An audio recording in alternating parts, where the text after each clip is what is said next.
নিশা অহা মুখলধাৰ বৰষুণৰ পিছতে গুৱাহাটী মহানগৰীৰ কৃত্ৰিম বান হৈছিলে আৰু কৃত্ৰিম বানৰ পিছত এইবাৰ গুৱাহাটী মহানগৰীৰ কেইবাটাও স্থানত সংঘটিত হৈছে ভূমিস্খলনৰ নিচিনা ঘটনা।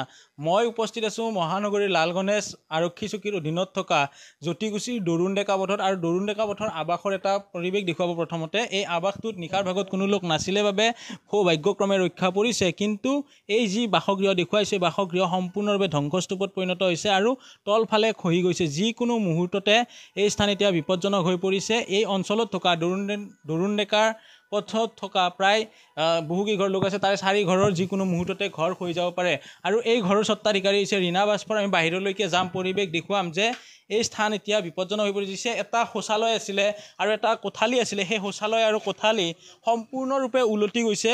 এয়া হয়তো আপোনালোকে নেদেখিলে বিশ্বাস কৰিব নোৱাৰিব যে এটা অট্টালিকাৰ ছাদ দিয়া এটা ঘৰ, যিটো ঘৰ এই মুহূৰ্তত খহি গৈছে, জহি খহি গৈছে আৰু একাংশ সেইসমূহ এতিয়া উদ্ধাৰ কৰাৰ বাবে চেষ্টা কৰিছে। উল্লেখ কৰিছে যে জ্যোতিকুছিৰ লালগণেশৰ আৰক্ষী থানাৰ ওদালবাক্ৰা আৰক্ষী থানাৰ অধীনত থকা আৰক্ষী চকীৰ পৰা একেবাৰে ওচৰত প্ৰায় 100 মিটাৰ আঁতৰত এই ধৰণৰ ঘটনা সংঘটিত হৈছে। সমীপতে জ্ঞান স্কুল আছে আৰু এই গোটেই ঘটনা সংঘটিত হৈছে যে সন্মুখত যি দুটা প্লট দেখিছিলে সেই দুটা এটা সময়ত পাহাৰ আছিলে, অবাধে সেই পাহাৰসমূহ কটাৰ বাবে এই ধৰণৰ ঘটনা সংঘটিত হৈছে। দৃশ্য চালে অনুমান কৰিব যে এক ভয়ংকৰ ভূমিস্খলনৰ ঘটনা, য'ত এটা ঘৰ ছাদ দিয়া ঘৰ সম্পূৰ্ণৰূপে উলটি গৈছে। এই দৃশ্য চাই অনুমান কৰিছে আৰু আমি প্ৰথম পৰ্যায়ত দেখুৱালোঁ যে সেই স্থানত থকা যি ঘৰ আছিলে ঘৰৰ চৌহদৰ সকলো সা সামগ্ৰী খহি গৈছে বা ভাঙি গৈছে। ইয়াত দৰুণ ডেকা পথছোৱাৰ বাসী আৰু তেখেতসকলৰ ইয়াতে যিকেইটা ঘৰ আছে, আজি নিশাৰ ভাগত যদি বৰষুণ আহে সেইকেইটা ঘৰৰ হয়তো খহি যাব পাৰে।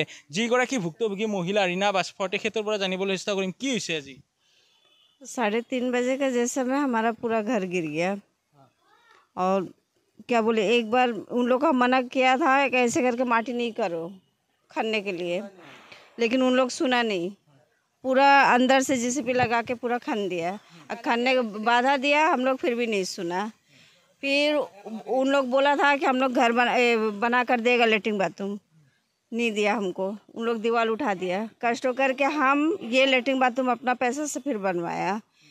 बनवाने के बाद उन लोग दीवार इतना कमज़ोर बनाया कि हमारा वो पूरा लेकर गिर गया।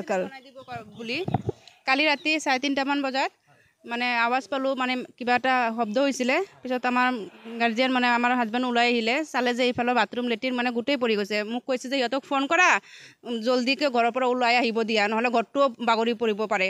তাৰপিছত আমি মাতিলোঁ, ফোন কৰিলোঁ, বাইদেউ ওলাই আহিলে, চালে যে এনেকুৱা অৱস্থা আৰু ৰাতি থাকিবও নোৱাৰে, একদম পূৰা মাটি চাটি ভাঙি পৰি গ'ল। তাৰপিছত আমাৰ ঘৰত গ'লে, তাতে থাকিলে। আজি 3 বছৰমান আগতে এই জেগাটো মানে পাহাৰ টাইপৰে আছিলে, মাটিটো কাটিছে। যেতিয়া কাটে তেতিয়া বাধা দিয়া হৈছিলে সিহঁতক, কিন্তু সিহঁতে শুনা নাছিলে। কৈছে যে ৱাল উঠাই দিম, হেৰি কৰি দিম আপোনালোকৰ। আমাৰো মাটি কাটিছে এইফালৰ পৰা, আমাৰ সীমাৰ পৰাও মাটি গৈছে। কৈছে যে পিছত ঠিক কৰি দিম, বনাই দিম, কিন্তু ইয়াতে পিছত দিয়া নাই আৰু ৱালটোও কমজুৰিকৈ দিছে। সেইটো কাৰণে আগতে ইমান বছৰ আমি 30 বছৰৰ পৰা ইয়াতে আছোঁ, কোনো দিন এনেকুৱা হোৱা নাই। এইটো মাটিটো কাটাৰ পিছৰ পৰাই এনেকুৱা অৱস্থা হৈছে।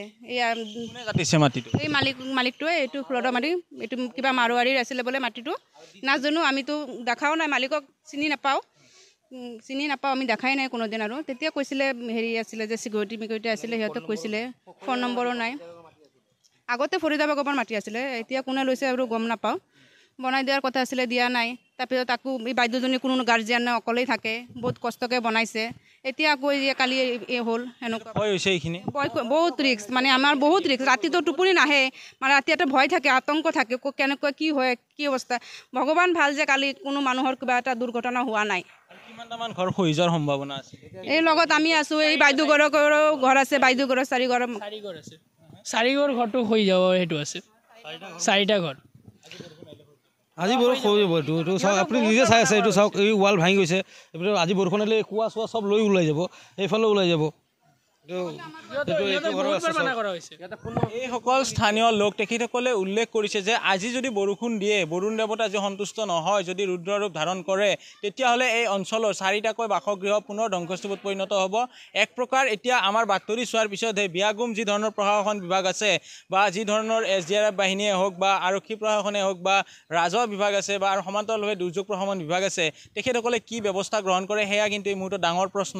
প্ৰায় 4 বাজি গ'ল, বা 4 বজালৈকে থাকে এতিয়ালৈকে তেখেতসকলৰ ওচৰত দুৰ্যোগ প্ৰশমন বিভাগৰ লোক আহি উপস্থিত হোৱা নাই বা তেখেতসকলক যি ধৰণে সজাগ কৰিব লাগে সচেতন কৰিব লাগে বা যিখিনি তেখেতসকলৰ বাবে সাহায্য সেইসমূহ কিন্তু প্ৰেৰণ কৰা নাই তেখেতসকলৰ পৰা পুনৰ জানিবলৈ চেষ্টা কৰিম যে কোনোবা বিভাগীয় লোক আহিছিল নেকি আমি থানাত গৈছিলোঁ নিজে গৈছিলে থানাত নিজে গৈছিলোঁ গৈ কিনে থানাত কৰিলোঁ তাৰপিছত OC ছাৰ আহিছিলে চাই গৈ গৈছে কিন্তু এই মালিকজনৰ নাম্বাৰটোৱেই পোৱা নাই আৰু বিচাৰি কোনো নিদিয়ে আৰু ওচৰে পাঁজৰে মালিককো সুধিলোঁ মানে নাম্বাৰটো আমি পোৱা নাই মালিকৰ মানে কেনেকৈ কণ্টেক্ট কৰিম কেনেকৈ জনাম মানে কোনো সুবিধাই নাই সুবিধাটো পোৱা নাই আৰু ৰাজহ বিভাগ বা দুৰ্যোগ প্ৰশমন বিভাগ আহিছে নেকি ৰাজহুৱা এনে নাছিলে কোনো ধৰণৰ বিভাগে এতিয়ালৈকে খবৰ লোৱা নাই হয়তো সম্ভৱতঃ নিউজ 18 অসম নৰ্থ ইষ্টত বাতৰি সম্প্ৰচাৰ হোৱাৰ পিছতহে বিভাগসমূহ তৎপৰ হ'ব পুনৰ সতীৰ্থ দৃশ্য দেখুৱাব আমি এই মুহূৰ্তৰ দৃশ্য দেখুৱাইছোঁ যে ওপৰৰ পৰা দেখুৱাবলৈ অনুৰোধ কৰিছোঁ যে প্ৰায় যদি চোৱা যায় এটা অট্টালিকাৰ সম 144 বৰ্গফুটতকৈ অধিক হ'ব সেই 144 স্কুৱেৰৰ এটা ঘৰ খহি গৈছে এক প্ৰকাৰ এই যি দৃশ্য চালে অনুমান কৰিব এই ঘৰটো দেখুৱাবলৈ মই অনুৰোধ কৰিছোঁ যে এইটো এটা শৌচালয় আছিলে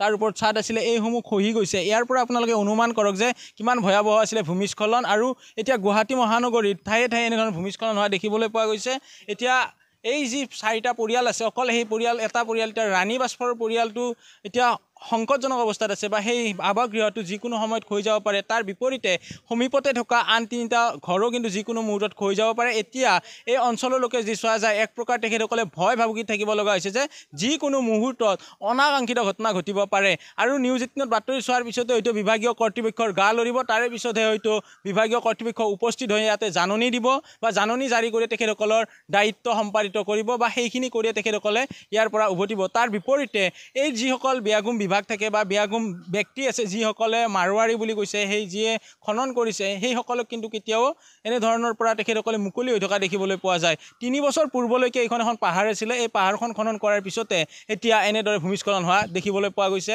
জ্যোতিগুচিৰ দৰুণ ডেকা পথত আপুনি বিচৰা বাতৰি পাব কেৱল নিউজ 18 এপত নিউজ 18 এপ ডাউনলোড কৰিবলৈ স্ক্যান কৰক এই QR কোড গুগল প্লে ষ্টৰতো পাব এই নিউজ 18 এপ